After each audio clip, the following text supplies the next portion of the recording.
સિસ્ટમને ગાળો દેવાનું બંધ કરી દો. પસંદગી તમે કરો છો અને પછી દોષ સિસ્ટમને આપો છો. ગઈ ફેર ઇલેક્શનમાં માત્ર 65% લોકોએ મતદાન કર્યું હતું, એટલે થોડા લોકો ડિસિઝન લે અને બાકીના બધા જ લોકો એને ભોગવે છે. ચૂંટણી આવે એટલે ઘણા લોકો માટે ફક્ત એ રજા બની જાય છે. કોઈ ફરવા જતું રહે છે, કોઈ આરામ કરે છે, પણ યાદ રાખો એ જ દિવસ તમારા વિસ્તારના 5 વર્ષનો વિકાસ નક્કી કરે છે. પછી જ્યારે રસ્તા તૂટી જાય, પાણીની સમસ્યા થાય, ગટર ઉભરાય, ત્યારે આપણે સિસ્ટમને દોષ આપીએ છીએ. ત્યારે પહેલા આપણે એ વિચારીએ છીએ કે આપણે વોટ આપ્યો હતો, અને જો વોટ આપ્યો હતો તો સમજદારીથી વોટ આપ્યો હતો.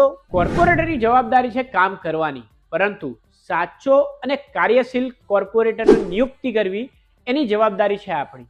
જો ખોટી પસંદગી થઈ ગઈ તો ટેક્સના પૈસા ખોટી જગ્યાએ વપરાવાના છે, અને એની અસર કોણ ભોગવશે? આપણે. તો નિર્ણય તમારો છે. આ વખતે પણ એવી જ રીતે મત આપશો કે આ વખતે વિચારીને મત આપશો?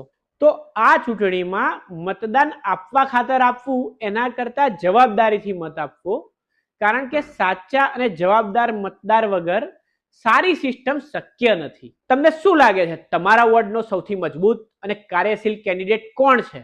તેનું નામ અમારા કમેન્ટ બોક્સમાં લખીને અમને જણાવશો.